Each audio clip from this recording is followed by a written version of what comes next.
Hello everyone. So in last class we were reading chapter 2 The Sound of Music.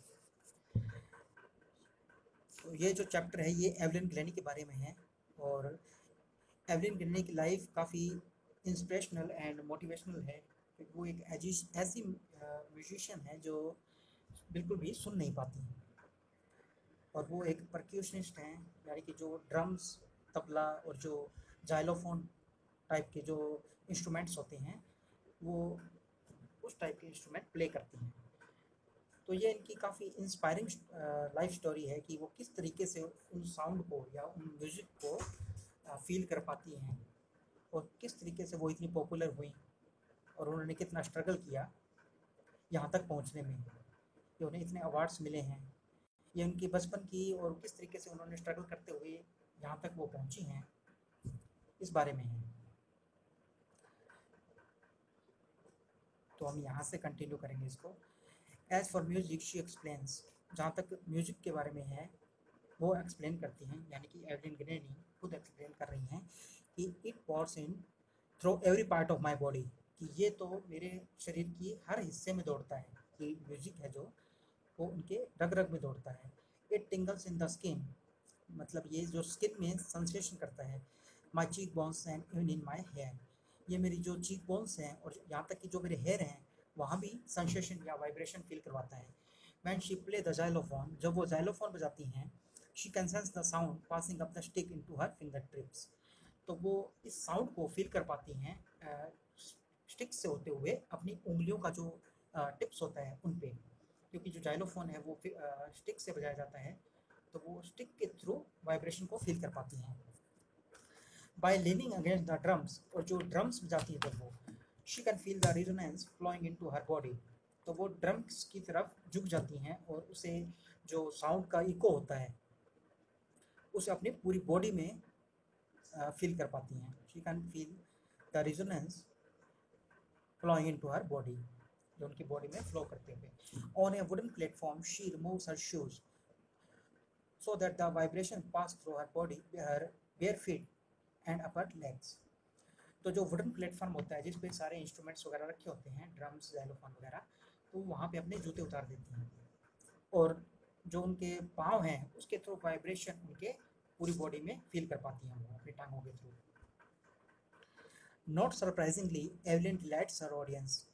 In 1991, she was presented with the Royal Philharmonic Society's prestigious Soloist of the Year award। अब ये कोई आश्चर्य की बात नहीं है कि Evelyn है वो अपनी ऑडियंस को डिलाइट करती हैं या उनको पसंद करती हैं। इन 1991 उन्हें रॉयल फिलहार्मोनिक सोसाइटी का जो सोलोसिस्ट ऑफ द ईयर है, काफ़ी सम्मानीय अवार्ड है, वो उन्हें मिला था। सेज मास्टर परक्यूशनिस्ट जेम्स ब्लेड्स, अब जो मास्टर परक्यूशनिस्ट हैं जेम्स ब्लेड्स, वो कहती हैं गॉड में हैव टेकन हर हियरिंग, कि भगवान ने उससे उसकी सुनने की क्षमता ले ली है, but he has given her back something extraordinary, पर उन्होंने उसे कुछ वापस किया है extraordinary. What we hear she feels, जो हम सुन पाते हैं वो फील करती हैं, वो महसूस कर पाती हैं। Far more deeply than any of us, हम में से सबसे ज़्यादा, मतलब जितना हम डीपली फील करते हैं उससे कहीं ज़्यादा। That is why she expresses music so beautifully, अब यही कारण है कि वो म्यूजिक को इतना अच्छे से प्रदर्शित कर पाती हैं या एक्सप्रेस कर पाती हैं इतनी सुंदरता से। Evelyn confess that she is something of A workaholic, अब एवलिन है वो कन्फेस कर रही हैं इस बात को कि वो वर्कॉलिक हैं। वर्कहॉलिक मतलब जो काम को छोड़ ना पाए या जिसको काम की आदत पड़ जाए, लगातार वर्क करता ही रहे सारा दिन। I have just got to work, मुझे बस काम करना है। Often harder than classical musicians, जो क्लासिकल म्यूजिशियन जितनी मेहनत करते हैं, जितना काम करते हैं उससे भी कहीं ज़्यादा। But the rewards are enormous, पर जो इसका इनाम मिलता है वो भी काफ़ी बड़ा है। इनॉर्मस मीन्स ह्यूज या काफ़ी बड़ा। Apart from the regular concert, मतलब जो रेगुलर कंसर्ट होते हैं, जो म्यूजिक सेरेमनीज होते हैं, जो म्यूजिक शोज होते हैं, उनको छोड़ भी दें अगर, apart from the regular concert, उनके अलावा Evelyn also gives free concert in prisons and hospitals. Evelyn free concert भी करती हैं, यानी कि फ्री म्यूजिक शो भी करती हैं जेलों में और हॉस्पिटल्स में। She also gives high priority to classes for young musicians, अब वो हाई प्रायोरिटी भी देती हैं जो यंग म्यूजिशियन यानी कि जो नए नए सीखने वाले होते हैं म्यूजिशियन, उनकी क्लासेस को भी प्रायोरिटी देती हैं, यानी उन्हें भी सिखाती हैं। Ann Richlin of the Beethoven fund for deaf children says, जो एन रिचलिन है जो बीथोवन फंड की कोई मेंबर हैं, वो कह रही हैं कि डीफ चिल्ड्रन से she is a shining inspiration for deaf children.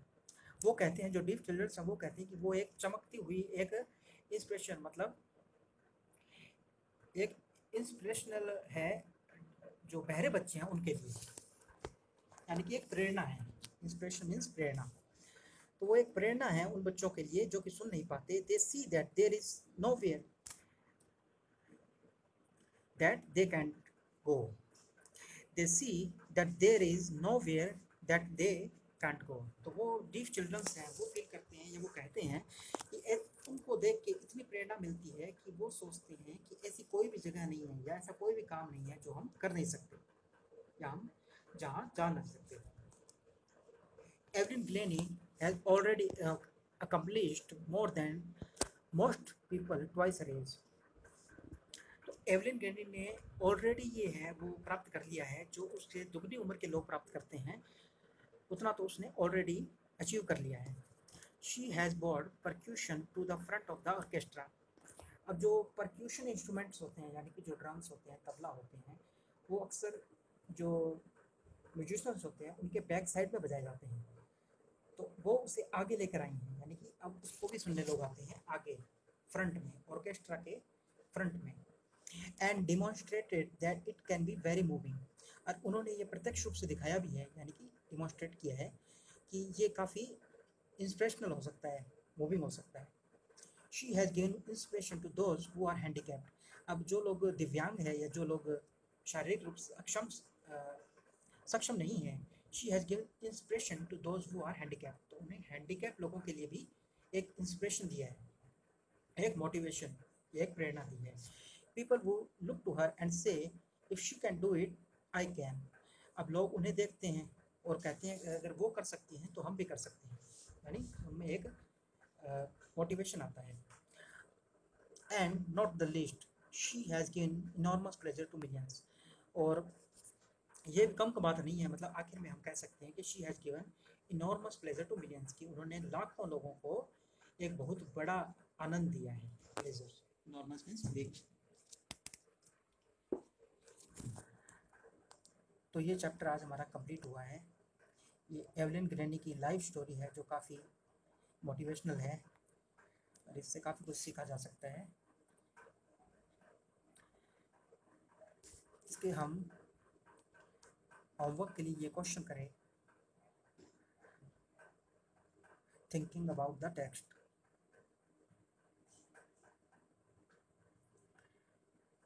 ये आपका होमवर्क है।